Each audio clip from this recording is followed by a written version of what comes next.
सरकार किसानों से डर रही है, तभी तो पुलिस को आगे कर रही है। किसान खून पसीना एक करता है, उसकी फसल नीलाम की जाती है, उसको आज तक वाजिब दाम नहीं मिला है।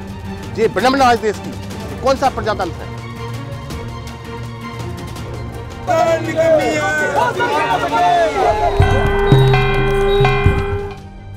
आतंकवादी नहीं मार रहे, ये किसान को मार रहे हैं। राजनीतिक परिप्रेक्ष्य में 2018 अगर जाना जाएगा तो वो है देश के किसान और किसान आंदोलन।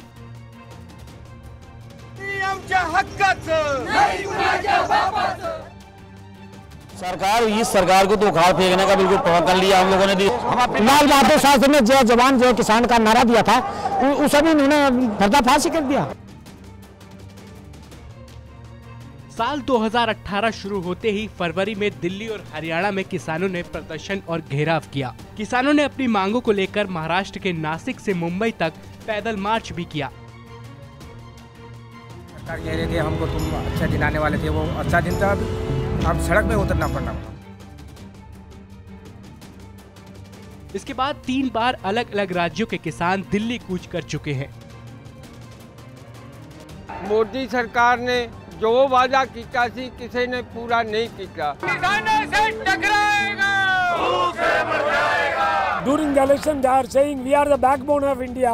After the election, they are thinking that we are the slaves of India.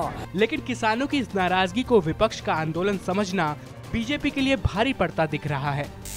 हम परेशान हैं, किसान हर वर्ग का किसान परेशान है और इस सरकार से ज़्यादा ही दुखी है। कभी जीएसटी, कभी नोटबंदी, अपने बड़े बड़े कानून लागू कर इन्होंने किसान को बिल्कुल धरती में उतार दिया।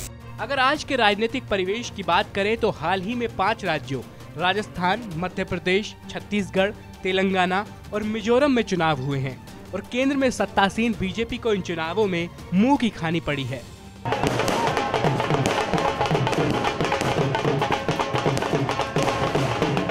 जिसकी सबसे बड़ी वजह बीजेपी से किसानों की बेरुखी रही। कांग्रेस ने इस गुस्से को भुनाने में जरा भी देर नहीं की और राहुल एंड कंपनी को इसमें काफी हद तक कामयाबी भी मिली। कांग्रेस ने सबसे बड़ा कार्ड ये खेला कि किसानों के गुस्से से धधक रहे इन राज्यों में कर्ज माफी का वादा कर दिया। आपको आश्वासन देना चाहता हूं इस स्टेज से, जिस दिन मध्य प्रदेश में कांग्रेस पार्टी की सरकार आएगी उसके बाद आप 10 दिन गिनना और 10 दिन के अंदर गारंटी करके कह रहा हूं यहां पे आपका कर्जा माफ हो जाएगा। और मध्य प्रदेश में मुख्यमंत्री की शपथ लेते ही नवनिर्वाचित मुख्यमंत्री कमलनाथ ने सबसे पहले यही वादा पूरा किया। विधि द्वारा स्थापित भारत के संविधान के प्रति सच्ची श्रद्धा और निष्ठा रखूंगा। किसान भारतीय राजनीति में हमेशा एक बड़ा फैक्टर रहे हैं। 2008 में लोकसभा चुनाव से ठीक पहले यूपीए सरकार ने किसानों के 70,000 करोड़ रुपए की कर्ज माफी की थी।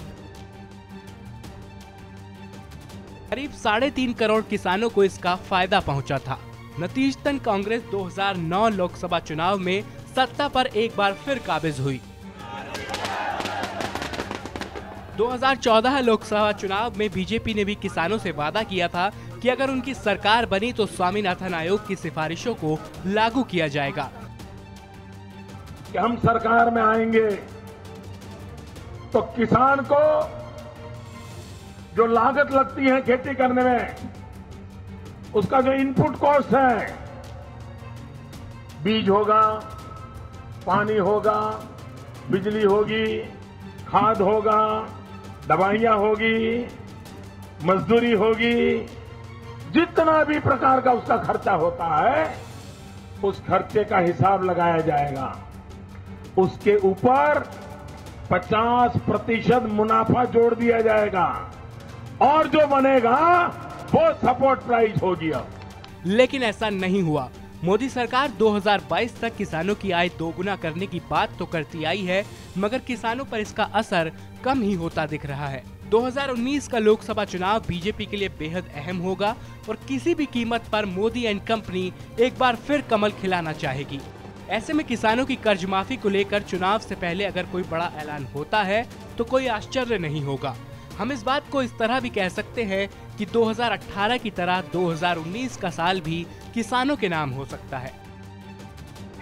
से टकराएगा, ब्यूरो रिपोर्ट, इंडिया ग्राम न्यूज।